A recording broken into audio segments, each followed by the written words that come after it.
There's a remarkably sincere observation you made once. You said, nothing comes to my desk that is perfectly solvable. Yeah. And you said, any given decision I make, I'll wind up with a 30 to 40% chance that it isn't going to work. I'm afraid Israelis cannot afford even 3 to 4% chance you're wrong here, Mr. President, because if you are, the bomb will hit Tel Aviv first. Oh, boy.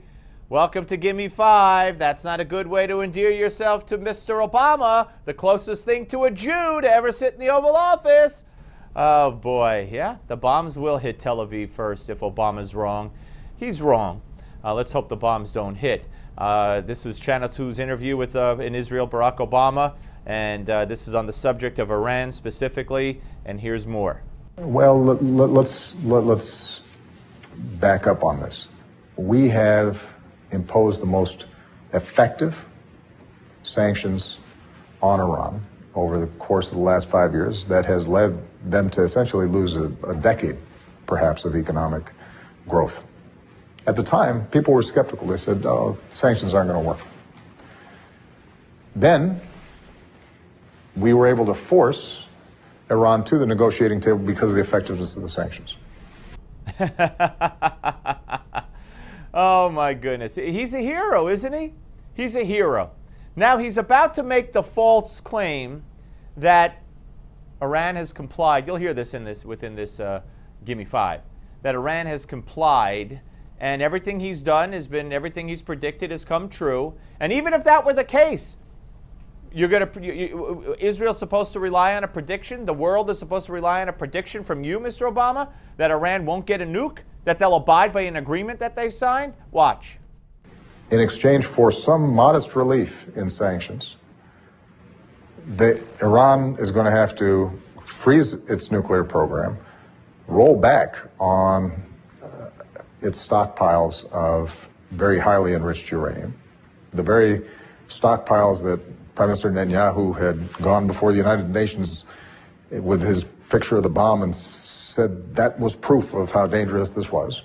All that stockpile is gone.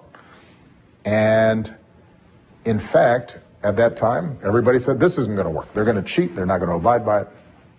And yet, over a year and a half later, we know that they have abided by the letter of it.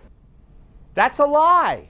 Now, the letter of it doesn't mean the spirit. The spirit is the lesser of the two between the letter of the law and the spirit of the law. So he said they've abided by the letter of the agreement when everything we've heard from the IAEA, the people who have been over there trying to find out if they have obeyed, have said no. Today, the Pentagon said they're going ahead with their nuclear program. But Barack Obama keeps putting forth this lie. No, not if you like your doctor, you could keep it. No, not the military options on the table. No, not the red line on Syria. No, not those lies. This lie that Iran's abided by everything they've said they would do so far. That's a lie.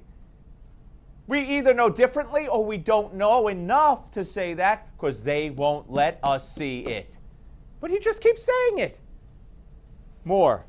Some things are in the past. I think it's fair to say that if I showed up at the Knesset without checking with the Prime Minister first, if I had negotiated with Mr. Herzog, that, you know, there would be a sense of some protocols that had been breached.